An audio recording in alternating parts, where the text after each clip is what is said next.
My name is Manuel Lloyd. I used to work in the Upperman African American Cultural Center as a program coordinator, and now I just get to support and visit as an alumni. My name is Christopher Neal. I am 22 years old. I am a senior majoring in creative writing and minoring in Africana Studies.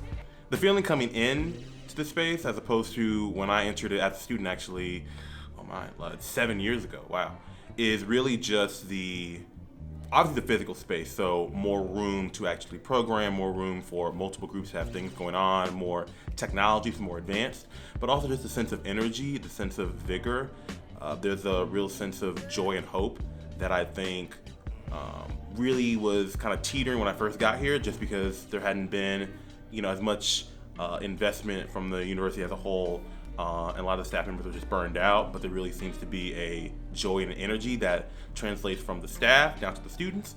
And so when either the students are feeling down, the staff picks them up, or the staff is not necessarily have as much energy, the students pick them up. And I can say that having been a staff member and a student, and then even seeing it now from an outside perspective, it's really kind of the same kind of feeling and energy. One thing I would say to the new generation is don't give up. No matter how much UNCW tries you, no matter how much life tries you, because it will try you. That's life. That's UNCW.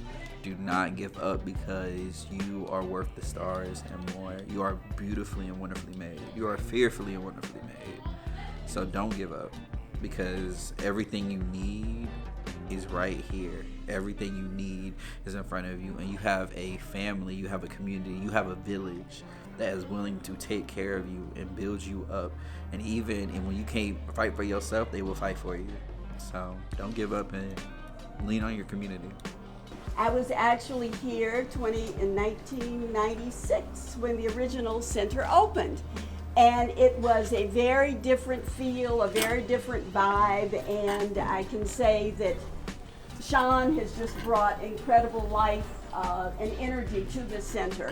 He and his staff are doing wonderful, wonderful things. I won't talk long, but I would like to say that as beautiful as these surroundings are, as incredible as the space is for you to be able to do so many wonderful things, it's all about you and your academics.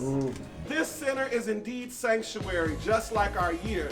We started this year thinking about what it means to have a place called home or sanctuary, because so often when we are snatched from the places that we know and love, we need sometimes a place that knows our name. We need a place that remembers who we are. We need a place that tells you you can make it. We need a place that is so beautiful, so wide and expansive, so Afrofuturistic that you can't even imagine the future that we held.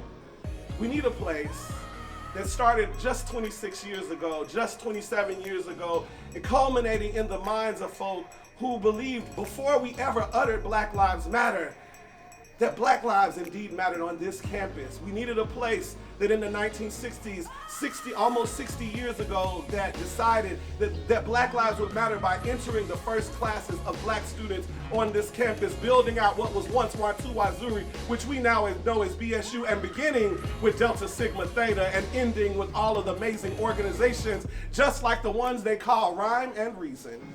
So we needed a place to be able to do all that good work so that it might spill out into your community, that you might benefit from what we know was beautiful already in our homes. It was more than sweet potato pie. It was more than just an idea. It was better than any shrimp and grits you've ever tasted. You needed a taste of blackness on this campus.